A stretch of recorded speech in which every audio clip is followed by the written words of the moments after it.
Bueno, muy buenos días. El día de hoy vamos a platicar sobre la norma 253. Me presento, yo soy el doctor Aldo Gutiérrez, soy coordinador de inmunohematología y de capacitación y enseñanza del CETS Jalisco. Y vamos a platicar, como les digo, sobre algunos puntos referentes a la norma 253 para, como bien aquí, poder conocerla. Obviamente en esta plática no vamos a tocar cada uno de los puntos, pero la intención de ella es que podamos conocer y saber en dónde están los puntos más relevantes dependiendo de cada área en las que estamos. Si recordamos un poquito, la norma oficial no es la primera que salió, la primera fue en el 93, esta es del 2012. Se actualiza pues no de forma muy regular y esto es porque tiene que pasar por múltiples manos hasta llegar pues a Cámara de Diputados y Senadores y que ésta se pueda publicar en el diario oficial de la Federación. Ya cuando esto pasa, bueno, ya es un documento completamente legal y oficial. Por eso es un poquito complicado que se pueda estar actualizando de forma constante, ¿no? Está el proyecto de una nueva norma que todavía se está fraguando ahí por parte de Centro Nacional y de autoridades, pero bueno, de momento esta es la que sigue siendo la rectora del buen haber en la medicina transfusional. Ahora, como viene ahí, este es el índice que tiene la norma como tal. En este índice podemos ver que tiene 24 puntos y cada uno de ellos tiene cierta importancia dependiendo del área en el que estemos viendo. Por ejemplo, lo que son el punto del 1 al 5 más o menos le competen al área del sistema de gestión de calidad y normatividad propiamente, así como del 20 en adelante. ¿Por qué? Porque el área del sistema de gestión de calidad y normatividad se va a encargar de que toda la documentación, de que las normas que están alrededor de esta propia norma se puedan aplicar de forma correcta. Aquí lo veremos más adelante.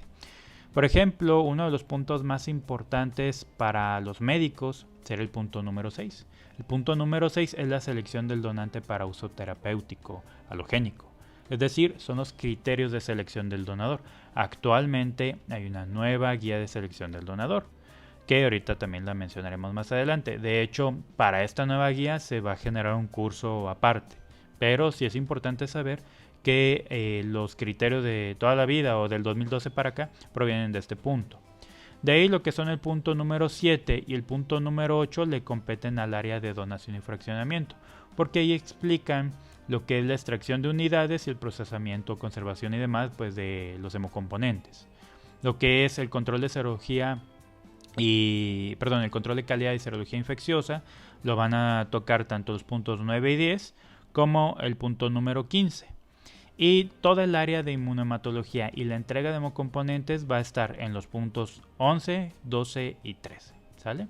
Así como las buenas prácticas de medicina transfusional que estarían en los puntos 14 y 17, en donde nos explican desde qué es lo que vamos a hacer en el punto en el que una transfusión no salió del todo bien o que hay alguna reacción y cómo conformar un correcto comité de medicina transfusional. Entonces vamos a platicar un poquito de cada de estos puntos. Como insisto, no vamos a leer aquí toda la norma, solo dar como un panorama, ¿no?, general de ello. El punto número 1 que habla del objetivo general, voy a leerlo tal cual como viene. Dice: esta norma tiene por objeto establecer las actividades, criterios, estrategias y técnicas operativas del Sistema Nacional de Salud en relación con la disposición de sangre humana y sus componentes con fines terapéuticos. Esta es la norma del banco de sangre, ¿no? Sé que a lo mejor es un poco reiterativo, pero nuestro trabajo depende de hacerlo en conjunto con esta norma. No podemos hacer nada que esté por debajo de esta. Quizás por encima, o sea, generar una mejor calidad es válido, pero siempre teniendo como mínimo lo que parte de esta norma. Y también menciona, además de esto, la regulación de otras cosas. Dice: la regulación de hemoderivados tales como la albúmina, las inmunoglobulinas, los concentrados de factores de coagulación y demás. Eso es materia de otra ventanilla, ¿no? Esto no, ahorita no vamos a hablar para nada de hemoderivados, sino de hemocomponentes. Que hay que recordar la diferencia entre un hemocomponente y un hemoderivado. Es que los hemocomponentes son, como dice el nombre, los que componen la sangre, es decir, paquete globular, plaquetas, plasma fresco congelado, crioprecipitado y pues todas las diversas variantes que hay de esto, ¿no? Alícuotas pediátricas, a lo mejor sangre leucodepletada, aféresis plaquetaria, etcétera, etcétera, ¿no? Plasma desprovisto de factores lábiles de la coagulación, pero finalmente todos siguen siendo hemocomponentes. Los hemoderivados son derivados plasmáticos que nosotros podemos obtener sí de plasma humano, pero que pasan por un proceso de industrialización y que estos los podemos comprar en farmacia en un frasco, ¿no? Y que podemos utilizarlos en posterior, ¿no? Que ya no es materia del banco de sangre. Claro, banco de sangre va a participar a lo mejor en entregar esta materia prima, por así decirlo, que sería el plasma, pero no en su producción. Ya esto es materia pues de otro ámbito, ¿no? El punto 2, que habla de las referencias y que casi siempre nos lo brincamos, es muy importante. ¿Por qué? Porque en este punto se engloban 19 normas vigentes al año 2012, por supuesto. Ahorita que se está haciendo este video, estamos en 2023. Si alguien lo ve en el futuro, en el 2030, van a decir, bueno, estos están muy desactualizados. Pero bueno, esto vigente a 2023, han habido algunos cambios. En ese año 2012... ya más de 10 años, ¿no? Habían 19 normas que se tomaban en cuenta. De estas hay 3 que destacan bastante. La primera es la norma oficial 15.189. La 15.189 es una norma de calidad de laboratorios. Finalmente, el banco de sangre se convierte en un laboratorio. Y como todo laboratorio clínico, pues tiene que tener ciertas prácticas de forma correctas, que para esto habrá también en algún momento una plática. La norma oficial, la 9001, que es del 2008, igual que la 15.189, esta, la 9001, es parte o es la adaptación de las normas ISO 9001. La familia de normas ISO 9000 se encarga sobre todo de cómo tenemos que hacer de forma correcta una documentación, sobre todo para darle una trazabilidad a nuestros procesos. Que yo digo el día de mañana, oye, se transfundió el paquete 20.67.14.064. Ok, ¿qué pasó con ese paquete? ¿De dónde salió? ¿Quién fue el donador? ¿A quién se transfundió? ¿Se dividió en alícuotas? ¿Se dividió en plasma? ¿Se obtuvo plasma? ¿No se obtuvo? ¿Se sacaron plaquetas? Y que yo, con mis procesos, que esta norma es quien verifica, nosotros podemos darle esta trazabilidad y poder dar respuesta a esto. ¿Para qué? Para los fines que uno requiera. Para investigación, para que hubo alguna reacción transfusional, pues poder buscar por qué, para darle trazabilidad a unidades reactivas, lo que ustedes gusten. Y para poder hacerlo de forma correcta, pues existe esta norma. Estas dos están más actualizadas. De hecho, por ejemplo, la 15.189, su última actualización es del 2015 y actualmente ya hay una nueva actualización del 2022 a nivel internacional. Esta 15.189 no es una norma mexicana, es una norma internacional que se adapta por autoridades mexicanas y que sale posterior de que ya se hicieron las adaptaciones al país. Por ejemplo, la versión que tenemos actualmente, que es del 2015, la original salió en el 2012, tardaron alrededor de 3 años para tenerla lista para nosotros, ¿no? Y por supuesto tenemos la norma oficial de Semarnat, básicamente la norma del RPBI. Esta norma nos dice qué vamos a hacer finalmente con el RPBI, con todos estos residuos peligrosos biológico-infecciosos. Finalmente el banco de sangre es un lugar donde generamos mucho RPBI, ¿no? Y que nos explica que pues existen ciertos componentes que hay que darles destino final, cómo hacerlo, que tenemos que tener a lo mejor una cámara fría, que tenemos que tener ciertos cuidados para inactivar residuos peligrosos, etcétera, ¿no? Y que pues finalmente tenemos que hacer todo esto. El punto 3 nos habla de definiciones. La norma cuenta con 158 definiciones muy puntuales.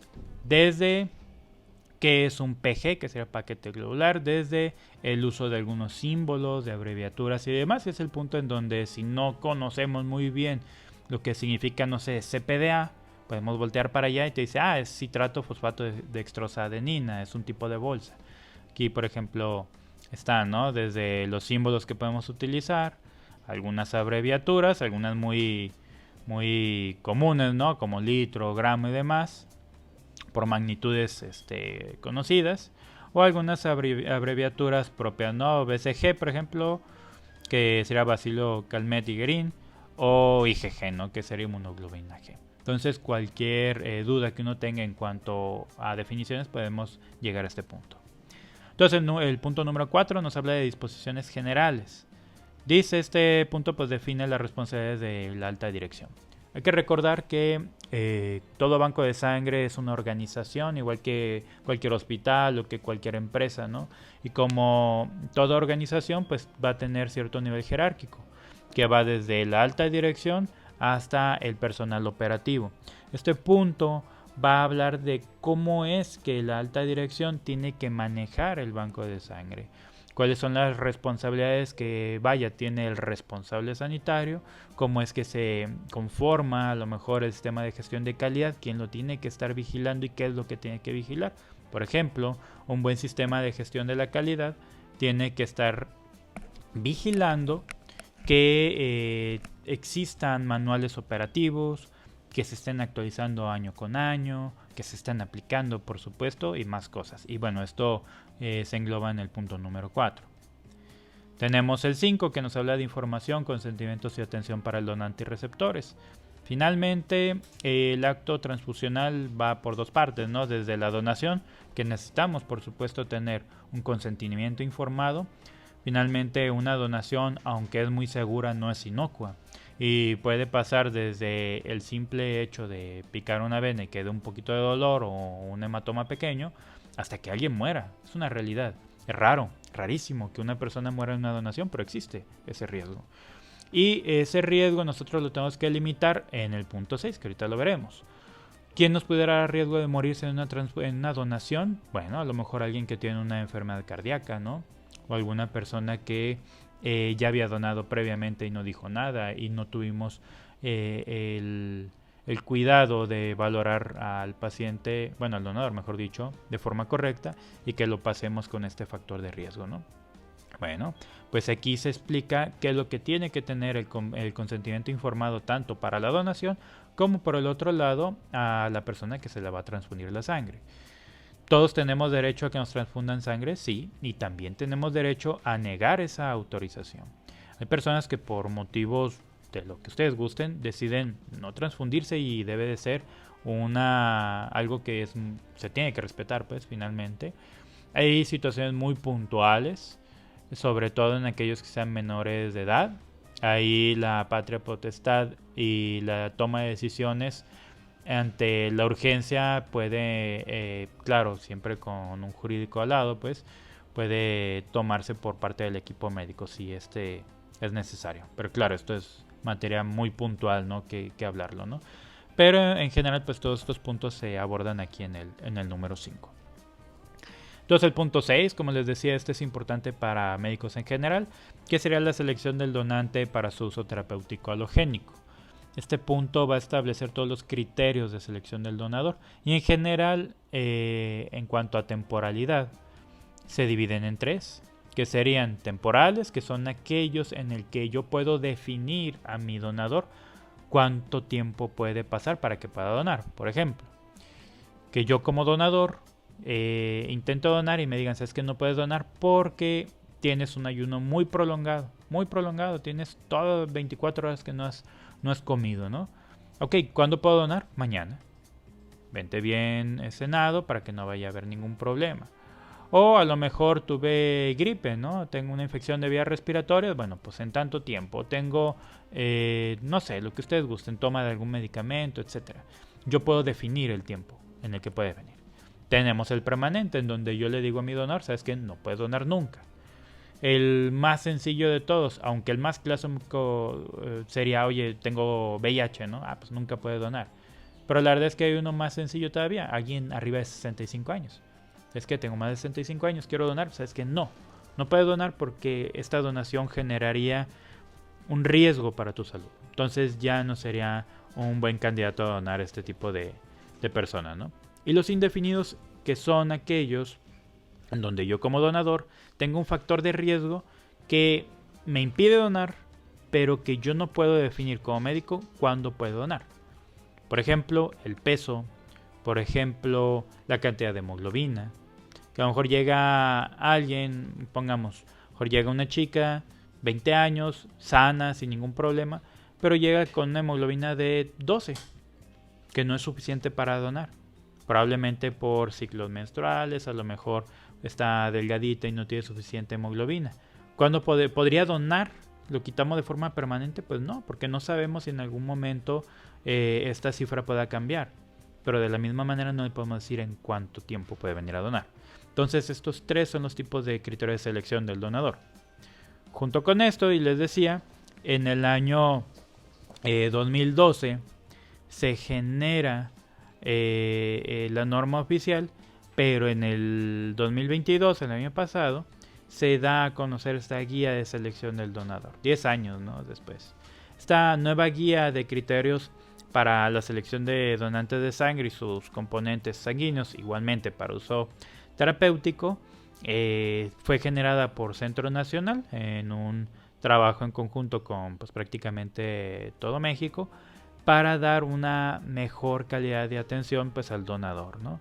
La verdad es que es muy similar al punto número 6, solo que está mucho más extendido y que finalmente va a permitirnos tener una mejor certeza para obtener donadores que sean adecuados, ¿no?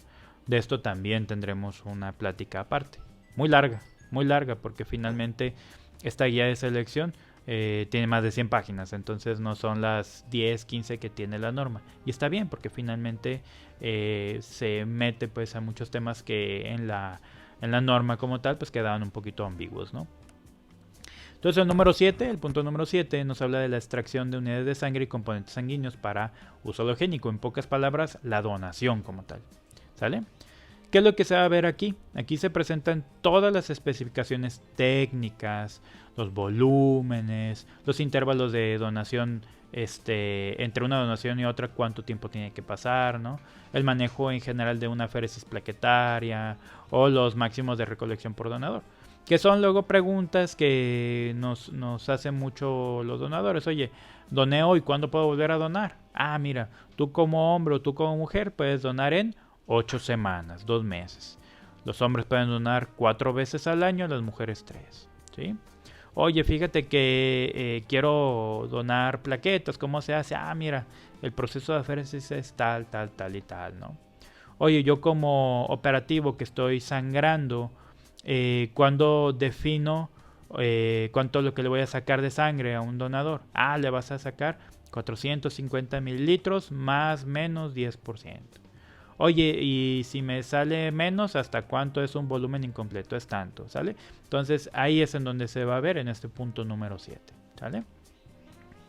Entonces el punto número 8, donde sigue hablando pues de procesos de donación, pero aquí se habla sobre el procesamiento, conservación, vigencia y el control de calidad de las unidades y los componentes sanguíneos.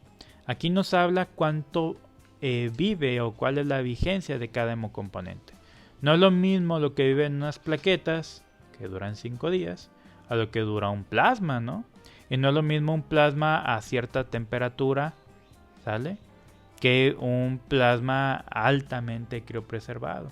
Entonces aquí vamos a ver cuánto es lo que van a vivir cada uno de los componentes para poder utilizarlo de forma correcta.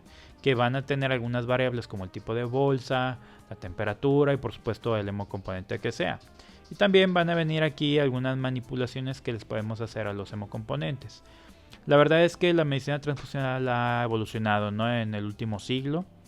Formalmente desde 1900, de ahí para adelante, comenzó una carrera, ¿no?, tanto de descubrimientos propiamente del banco de sangre como de un trabajo por la industria farmacéutica en la generación de bolsas, de nutrientes, de aditivos que permiten una mejor vigencia de ellos. Y a su vez también de técnicas como la inactivación de patógenos, que en resumidas cuentas es utilizar ciertas metodologías para que los pocos patógenos que pudieran existir a lo mejor en plaquetas pues sean inactivados y que no se puedan seguir reproduciendo. O la irradiación de unidades, que es particularmente muy importante la irradiación en, por ejemplo, alícuotas para bebés o en aquellos que vamos a tener con a lo mejor alguna alteración genética o alguna enfermedad hemato-oncológica que deriven a tener una enfermedad inmune, y que si no hacemos una buena irradiación de estas unidades, pues podamos caer en un problema serio. Y hay que recordar que tenemos actualizaciones de manera constante generadas por el Centro Nacional. Decíamos que la norma finalmente se hizo en el 2012. En el 2012 obviamente tenían previsto que pues, el tiempo es infinito hacia adelante y que iba a haber en algún momento actualizaciones. Y actualmente, el 10 de septiembre del 2020, se lanzó por parte del Centro Nacional esta guía de control de calidad microbiológico de componentes plaquetarios. Esto nos ayudó, de hecho, bastante, porque vienen algunas técnicas para prolongar la vigencia de plaquetas utilizando algunos cultivos extendidos, y que ahora podemos tener plaquetas a 7 días sin la necesidad de usar técnicas como el amatosalem, que finalmente es una reducción de patógenos. ¿Y esto quién lo genera? Pues Centro Nacional, pero por supuesto en contubernio con algunas otras instituciones, mayormente centros estatales y pues entidades internacionales, ¿no? Luego tenemos el punto número 9, que esta es la de determinaciones analíticas. Recordemos, finalmente la sangre pues transmite muchas enfermedades, ¿no? Como lo decimos luego en la entrevista médica. Y dentro de las enfermedades que se valoran en México, hay al menos 5 determinaciones que son completamente obligatorias. Estas serían para Treponema pallidum, para virus de hepatitis B, virus de hepatitis C, para virus de inmunodeficiencia humana de tipo 1 y 2 y Trypanosoma cruzi. Y existen de manera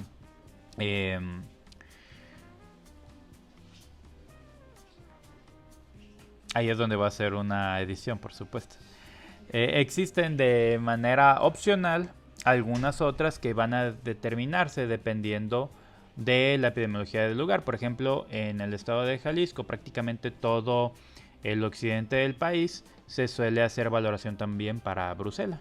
Finalmente es una entidad que se transmite por lácteos mayormente no pasteurizados, y desgraciadamente la gran población de México le encantan los lácteos no pasteurizados, tanto en comida de la calle hasta generadas en casa. Entonces, como existe este riesgo, sí tenemos que hacer una valoración para brucela.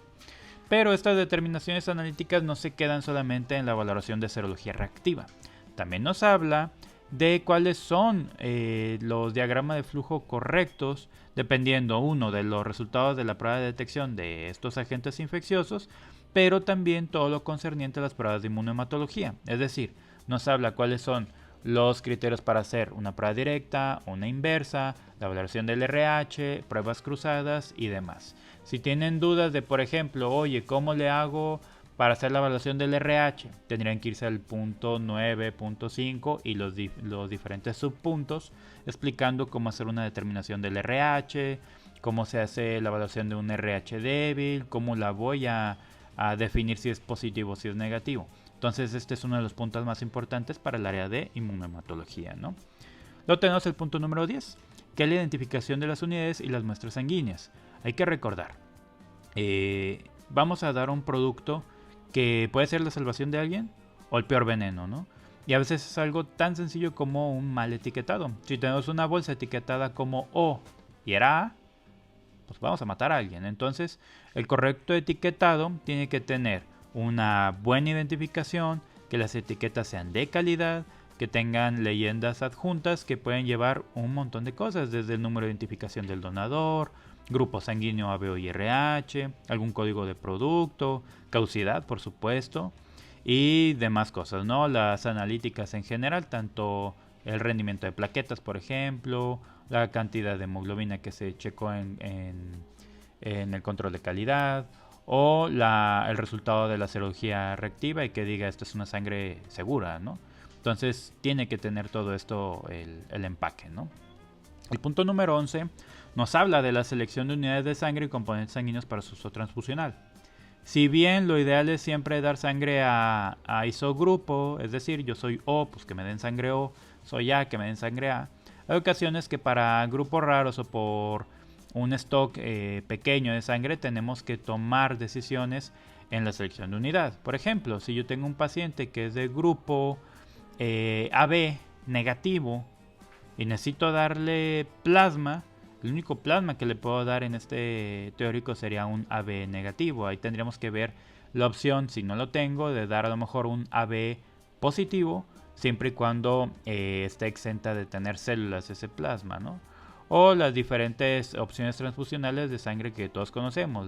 Por ejemplo, la sangre O, que por eritrocitos sería universal. Podemos darle O a prácticamente todos los grupos sanguíneos. En el caso del plasma, el donador universal de plasma sería el ABE, ¿no? Todo esto viene en este punto y también nos habla de las opciones en caso de pacientes que requieran sangre y sean menores de 4 meses de edad. Si recordamos, los niños, los bebés menores de 4 meses de edad no generan todavía anticuerpos. Entonces necesitamos de hacer un protocolo especial con ellos para las pruebas de pretransfusionales. Ahí vienen también las indicaciones de componentes irradiados, la transfusión intrauterina y el uso de la anti-D, la ROGAM, ¿no? Entonces esto es parte de la medicina clínica relacionada a la transfusión. El punto 12 nos habla de la disposición de sangre y componentes sanguíneos para el uso autólogo. Es decir, aquí se explican todos los pormenores relacionados a la transfusión autóloga, lo cual incluye qué datos requiere la solicitud de este tipo de sangre, el uso de sangre autóloga en la medicina transfusional, cuando podemos usarlo, cuál es el proceso de hemodilución aguda preoperatoria para estos pacientes. ¿Sabes qué? Yo soy un paciente que no quiero que me den sangre más que sea la mía, o soy un paciente que tiene un tipo de sangre muy especial y no la vamos a encontrar. Entonces aquí es donde podemos hacer este tipo de protocolos, ¿no? Y por supuesto, cómo se hace la recuperación sanguínea transoperatoria. Existen algunos equipos de obtención o recuperación sanguínea transoperatoria. Existen, por supuesto, algunos criterios para ello. Uno muy sencillo, que sea una cirugía limpia. Si voy a hacer una cirugía que voy a entrar a lo mejor a colon, que va a estar infectado, o lo que recupere no va a estar muy limpio. Entonces ese tipo de cirugía no puede ser candidata a este tipo de intervenciones de recuperación transoperatoria. Básicamente se absorbe esta sangre y se pasa por un proceso de lavado y se puede reinfundir. Es muy raro que tengamos en México, si existen lugares donde se hace. Y estas tecnologías se usan sobre todo en ámbito de trasplante de médula ósea para otro tipo de cosas, más que para la transfusión per se. Pero bueno, esto es motivo para otra clase, ¿no? Entonces el punto número 13. El punto número 13 nos habla de la solicitud de transfusión, el suministro y recepción, así como el traslado, readmisión de unidades de sangre y componentes sanguíneos, es decir, cómo transportamos la sangre, ¿no? Entonces aquí se explica cuáles son los requisitos que debe cumplir la solicitud de transfusión, cuáles son las vías de solicitud y cómo actuar conforme a ellas, el traslado de unidades de sangre y por supuesto el retorno al banco de sangre de unidades no transfundidas. Que yo soy un servicio de transfusión y requiero sangre, ¿cómo hago la solicitud y cómo me la tienen que traer? No la van a traer en la mano, no la van a traer en en el asiento del copiloto con el cinturón de seguridad. No, se tiene que llevar pues en una hielera y pues con todo lo conforme, ¿no? Y si yo una sangre no la utilizo, ¿cómo la puedo regresar? Y qué tan viable es que esa sangre se pueda o no utilizar. El punto número 14 nos habla de las transfusiones de unidades y reacciones adversas a la transfusión, que de hecho de este punto se va a abrir todo un curso, que básicamente es el actuar desde el punto de banco de sangre de las reacciones adversas a la transfusión, que es lo que hacemos nosotros. Aquí dictamina cuáles son los requisitos en el protocolo de transfusión de pacientes y también qué es lo que vamos a hacer en el laboratorio de banco de sangre cuando existe una reacción adversa a la transfusión. Por ejemplo, me llegan y me solicitan una sangre de tipo A para un paciente de grupo A, con una muestra que es de grupo A y le hago un cruce y todo sale perfecto. Se llevan la sangre, la transfunden y desafortunadamente el paciente tiene una reacción hemolítica transfuncional severa y el paciente fallece. Obviamente todas las alarmas se prenden y vamos a iniciar con un proceso de indagatorias para ver cuál es el problema. Para ello nos tienen que traer una nueva muestra y en el banco de sangre haríamos el cotejo entre la nueva muestra y la anterior. Y a lo mejor en este caso vimos que la muestra nueva no era de grupo A, era de grupo B. ¿Cuál sería el problema? Pues que a lo mejor la primera muestra era de otra persona. Esto pasa todos los días. Por eso es tan importante tener protocolos de seguridad pretransfusionales que incluyan una valoración correcta de nombres, apellidos y todo lo relacionado en formatos y en muestras piloto, en donde si hay algún error encontrado, esta muestra se retiene y se desecha solicitando una nueva muestra correctamente rotulada, ¿no? El punto número 15 nos habla de la evaluación de la conformidad y control de calidad. Y lo voy a leer textual, dice: los bancos de sangre y los servicios de transfusión deberán participar en programas calendarizados de evaluación de la conformidad que realizan las dependencias competentes o por los organismos de certificación y acreditación conforme a lo señalado en la Ley Federal sobre Metrología y Normalización. ¿Qué significa esto? Nosotros como banco de sangre, como ya les he comentado previamente, somos un laboratorio y necesitamos que alguna entidad, por ejemplo la EMA, que es la Entidad Mexicana de Acreditaciones, o alguna otra, vengan y vean que estamos haciendo una buena práctica, como generando una auditoría externa, y que junto con esto nosotros podamos avalar con exámenes o con protocolos de control de calidad externo, que no es otra cosa más que un examen que una entidad nos hace a nosotros para demostrar que hacemos bien nuestro trabajo. Y existen ciertas reglas alrededor de estas: estar inscritos, por supuesto, tener todo en orden desde el punto de vista administrativo y de permisos, y que tengamos un expertise técnico correcto para entablar cualquier tipo de caso que nos llegue. No hay que tenerle miedo a este punto, es el que nosotros demostramos: es que sí, mi casa está limpia, sí, estoy haciendo mi tarea, sí, soy apto para hacerlo. Porque si yo no demuestro esto, nadie va a tener la certeza de decir: este banco de sangre o este servicio de transfusión o centro de colecta pues es bueno, ¿no? Por eso tenemos que hacer esta parte, es obligatoria, ¿no? Y este punto también hace mención a todo lo referente al control de calidad tanto interno como externo. Si recordamos, el control de calidad interno haría referencia a lo que nosotros hacemos en equipos, en reactivos, en tubos de vidrio, en todo lo que vayamos a utilizar para decir que nuestro 15 de hemoglobina de un citómetro son 15 de hemoglobina. Para decir que mi prueba que hice en un tubo de vidrio que es positiva porque ahí hay una unión antígeno-anticuerpo, no porque hay residuos de sangre, ¿no? Entonces tenemos que hacer esto. Y el control de calidad externa, pues lo que mencionabas previamente. Y obviamente esto lo vamos a hacer tanto para equipos como para reactivos. El punto número 16 nos habla del destino final de las unidades de sangre, componentes sanguíneos de las muestras. Si bien generalizamos que el destino final es darle, pues, destino final, ¿no? Que se tire el hemocomponente, la realidad es que eso no es correcto. El destino final es lo que hacemos al final con el hemocomponente. Si lo vamos a transfundir, si lo vamos a usar para una seroteca o si lo vamos a desechar. En el caso de un destino final que sea la incineración por desecho, ya sea por caducidad, por reactividad o lo que sea, pues aquí nos habla de cómo vamos a darle ese tipo de destino, en donde nos habla de la conservación permanente de serotecas o similares, por ejemplo, serotecas de inmunohematología o serotecas de serología reactiva, o como le damos desecho a las unidades y todo en contubernio con la norma 087, que esta la generó Semarnat allá en el 2002. El punto número 17 nos habla del Comité de Medicina Transfusional, en donde nos habla que todas las unidades hospitalarias donde se transfunda de manera regular al menos 50 o más unidades deberán constituir un Comité de Medicina Transfusional. ¿Por qué? Porque tenemos que dar una regulación de la sangre. Si no hubiera una regulación, todo el mundo transfundiría porque los ven pálidos, ¿no? Y no es correcto. La mejor sangre es la que no se transfunde, ¿no? Finalmente la sangre no es inocua, ojalá lo fuera así, y que fuera un medicamento que consiguiéramos en farmacia y nomás pagáramos dinero, y no es así. La sangre la necesitamos sacar de un donador vivo y conlleva todos los riesgos infecto-contagiosos, serológicos e inmunológicos que bien sabemos. Entonces se tiene que hacer un comité, y este comité, para generarlo, pues existe este punto, el número 17, que nos dice cómo. Y recientemente Centro Nacional en el 2021 generó una actualización en donde a modo de guía se dan las recomendaciones para cómo conformar, estructurar y dar el funcionamiento pues a estos comités de medicina transfusional como tal. El punto número 18 nos habla de la información relativa a la disposición de sangre y componentes sanguíneos a la Secretaría de Salud. Es decir, hace referencia a cómo se hace la generación de informes a Secretaría de Salud de todos los aspectos relacionados a medicina transfusional. Desde cuánto producimos, cuánto se desecha, dónde se va y demás. Y esto mayormente se encarga las áreas de calidad y dirección general de los servicios de transfusión o de un banco de sangre como tal.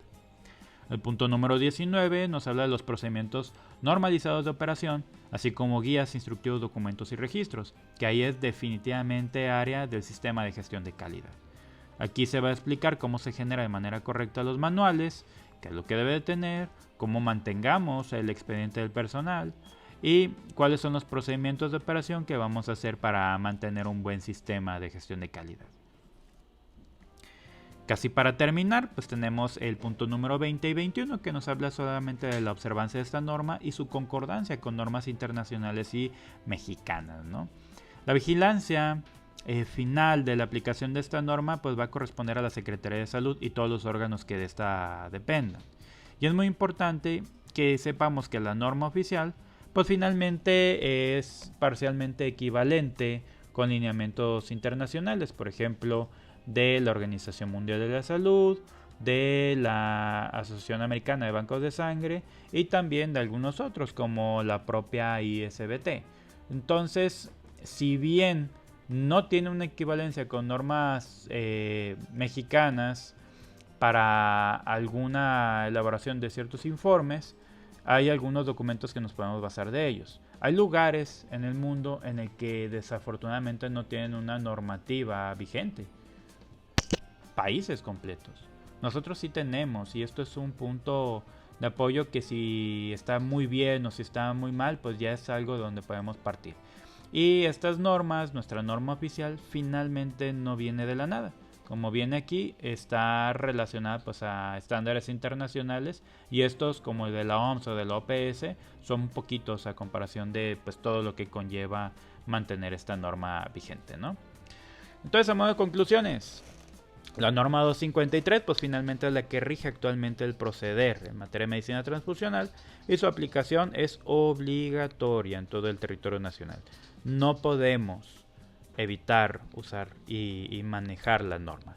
Si no la cumplimos, nos vamos a la cárcel. La realidad es que no, es una norma, a menos de que alguno de los puntos de la norma también estén en Ley General de Salud, que eso es otra historia. Si por ejemplo en la norma nos dice, oye, no debes de hacer venta de sangre, y dices, bueno, pues me dijeron que la norma no es ley, pues, y la vendo. Pues sí, en la norma dice eso, pero eso también viene en la Ley General de Salud. Porque si hacemos venta o compraventa de sangre, se considera como tráfico de órganos. Y eso conlleva 5 añitos en la cárcel y una multa de 2 millones de pesos. Que también hay un curso específico para normatividad y leyes. Entonces, en general, hay que regirnos pues por esta norma. Si bien no tiene este carácter de ley, o no en toda su extensión, sí, el hecho de no utilizarla o no aplicarla nos conllevaría a sencillamente no tener una licencia sanitaria y no poder trabajar, ¿no? Con el apego a la ley. Y por supuesto, pues es la base para la operatividad de cada banco de sangre o servicio de transfusión pues que tiene el país. Mi parte sería todo y pues continuaremos con otros cursos en general. Muchas gracias.